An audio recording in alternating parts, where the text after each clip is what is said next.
আমাদের ইন্টারভিউ দেখা হচ্ছে, ইন্টারভিউ দিয়েছি, প্যানেল হচ্ছে, আমরা চাকরি পেয়েছি। আমরা কোনো নেতাকে টাকা দিইনি। কোনো প্রমাণ আছে আপনাদের কাছে? আমরা কোনো নেতাকে টাকা দিইনি, আমরা কাউকে ঘুষ দিইনি। তবে আমাদের চাকরি কেন বাতিল হলো? আমাদের চাকরি বাতিল হয়েছে ষড়যন্ত্রে। কিছু কিছু মানুষ আমাদের বিরুদ্ধে ষড়যন্ত্র করেছে পশ্চিমবঙ্গের শিক্ষা ব্যবস্থাটাকে চেড়ে ভেঙে দেওয়ার জন্য। কেন এই শিক্ষা ব্যবস্থাটা ভেঙে দিচ্ছে?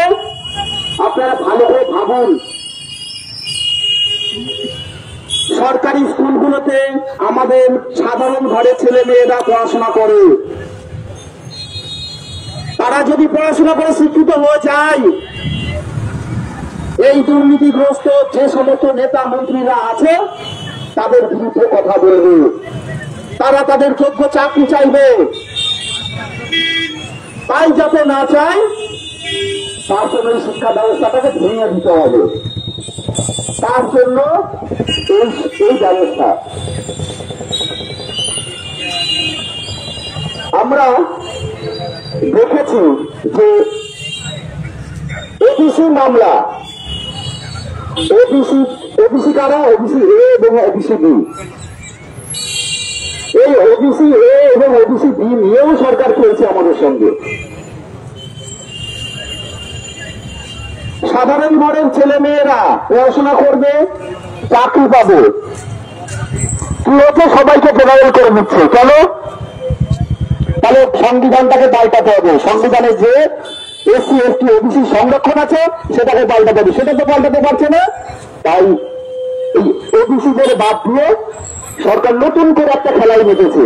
কি? নতুন করে আবার শিক্ষক নিয়োগ হবে, যেখানে থাকবে না এই ওবিসি। কেন থাকবে না? আপনি বলবেন কোর্টে কেস চলছে, তাহলে সেই কোর্টের কেস না মিটিয়ে আপনি কেন ফর্ম ফিল আপ করাচ্ছেন? আমরা তাই এই প্রতিবাদ জানাচ্ছি। কোর্টের কেস না মেলা পর্যন্ত ফর্ম ফিল আপটাকে আমরা মানব না।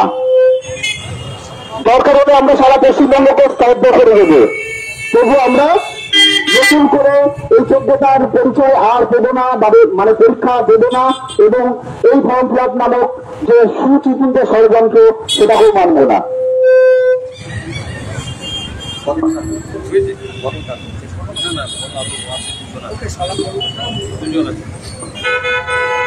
তাই আপনাদের কাছে আমাদের এই যোগ্য শিক্ষক শিক্ষিকা অধিকার মঞ্চের তরফ থেকে এলাকার সমস্ত শুভ নাগরিক, শুভ পথযাত্রীদের কাছে অনুরোধ, আগামী 30 তারিখ আমাদের এই দাবিগুলোকে সামনে রেখে আমরা ডিআই অভিযান এবং ডিএম অভিযান করব।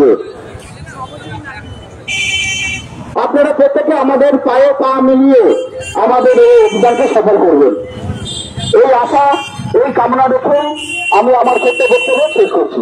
ধন্যবাদ।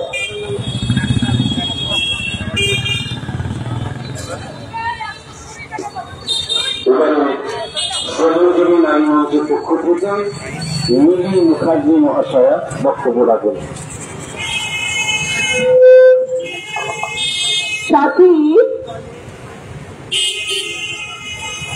মানুষ বহুদিন ধরে সভ্যতার পথ হাঁটছে, কিন্তু এই সভ্যতার এই নজিরবিহীন ঘটনাগুলো এই মুহূর্তে যা ঘটিয়ে চলেছে ভারতবর্ষের রাষ্ট্র ব্যবস্থা তথা কেন্দ্রীয় এবং রাজ্য সরকারগুলি, তার বিরুদ্ধে বলার যথেষ্ট শব্দ এখনো বোধহয় আর অভিধানে নেই। ঘৃণা, ধিক্কার এগুলো আজকে খুব কম পড়ে যাবে। আমরা জানতাম সরকারি চাকরি মানুষের জীবনের একটা খুব শক্ত প্ল্যাটফর্ম, যেখান থেকে সে জীবন জীবিকার ক্ষেত্রে তাকে আর পিছনে তাকাতে হয় না। তাকেও চ্যালেঞ্জ করে 5 বছর, 6 বছর, 7 বছর চাকরি করা মাস্টারমশাইদের আজ রাস্তায় বসিয়ে দিয়েছে এই সরকার। যে সরকার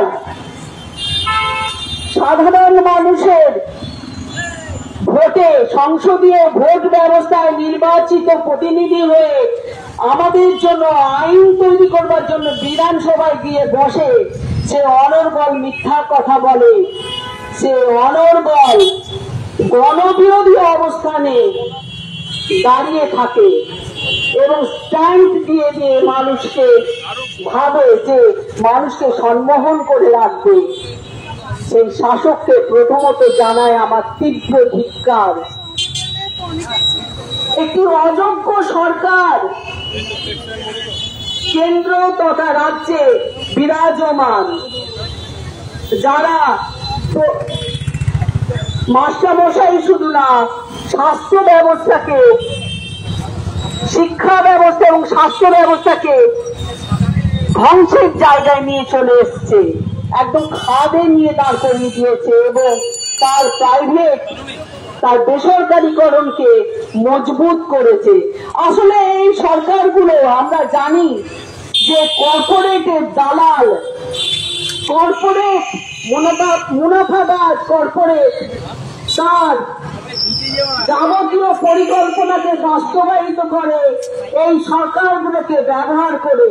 তাই এই দালাল সরকারগুলো সেই বেসরকারীকরণকে মজবুত করার জন্য আমাদের দেশে স্বাস্থ্য তথা শিক্ষাকে ধ্বংস করে চলেছে। যারা মানুষ গড়ার কারিগর, যারা ছোট ছোট ছেলে মেয়েদের জীবনে ভিত গড়ে, তাদের আজ রাস্তায় বসিয়ে দিয়েছে। তারা মাসের পর মাস বৃষ্টিতে, রোদে, জলে ভিজে রাস্তায় বসে আছে, আর শাসক একটার পর একটা পরিকল্পনা নিচ্ছে, মন্দির তৈরি করছে, মসজিদ তৈরি করছে, বড় বড় লেকচার দিচ্ছে, কিন্তু সেই সব শিক্ষকদের সাথে, শিক্ষকদের মুখোমুখি হওয়ার মতন শক্তি সেই শাসক রাখে না। যে শাসক এত মেরুদণ্ডহীন হয় সেই শাসককে আবারও ধিক্কার। আপনাদের সবাইকে যা বলি যে এইসব শিক্ষকদের সাথে থাকুন। আর শিক্ষকরা গেছে, কাল সমাজের যে কটি পরিকাঠামো আছে সব পরিকাঠামো কটি এই শাসক নষ্ট করে দেবে। রাস্তায় থাকুন, বিপদ শুধু শিক্ষকদের নয় আমাদেরও। আপনারা সাথে থাকুন। ধন্যবাদ।